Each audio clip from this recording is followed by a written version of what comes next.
A clear relationship between sugar and cancer leads scientists to two conclusions. Sugar use contributes to cancer, and going without it can slow growth of the disease.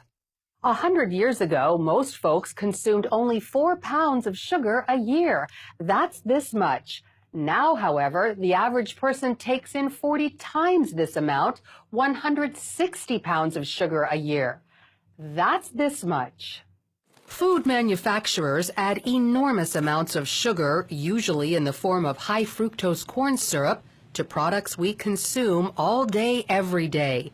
Coffee drinks and cereal, soda and snacks, even foods you wouldn't expect like spaghetti sauce and peanut butter. This tiny container of yogurt contains more sugar than a candy bar. Now, scientists tell us sugar directly influences cancer cells. The amount we consume can either feed those cells or starve them. In a landmark study, researchers at UTMD Anderson Cancer Center fed mice high fructose corn syrup in percentages equal to what many humans consume. Those mice developed higher rates of lung and breast cancer compared to mice fed less sugar. The study also tells us something about people who already have cancer. One researcher said a lot of patients are told it doesn't matter what you eat after you are diagnosed with cancer. This preliminary animal research suggests that it does matter. And it just absolutely amazes me that medical science is just now finding this out. Fred Hatfield knows firsthand sugar intake matters after a cancer diagnosis. Back in 2012, his diagnosis was basically a death sentence. The doctors gave me 3 months to live because of widespread metastatic cancer in my skeletal structure. 3 months. 3 different doctors told me that same thing. It's a horrible, horrible feeling to have someone tell you that the person that you love only has 3 months to live and you're not going to be with him anymore.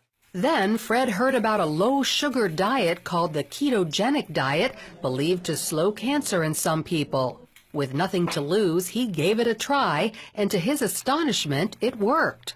And the cancer was gone, completely. Fred's recovery didn't surprise Dr. Dominic D'Agostino. His team at the University of South Florida discovered mice with highly aggressive metastatic cancer continued living when fed a ketogenic diet. We have dramatically increased survival with metabolic therapy. So we think it's important to get this information out. And it's not just lab animals. Dr. D'Agostino has seen similar results in humans. I've been in correspondence with a number of people, probably at least a dozen people, and over the last 1.5 to 2 years, and all of them are still alive, so despite the odds. And so this is very encouraging. The ketogenic diet means no sugar and no starchy carbohydrates like bread and pasta that convert to sugar. D'Agostino says cancer cells love sugar and starch because cancer thrives on the glucose from those foods.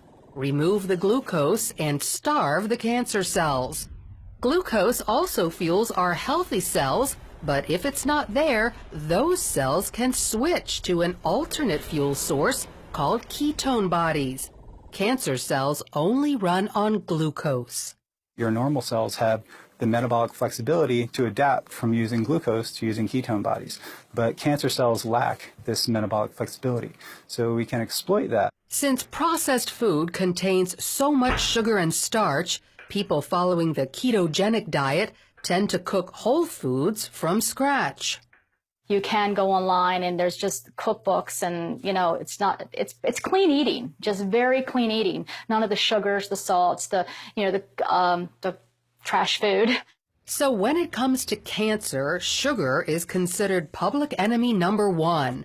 Avoiding it could lead to prevention or slow it down in people fighting the disease. Lori Johnson, CBN News.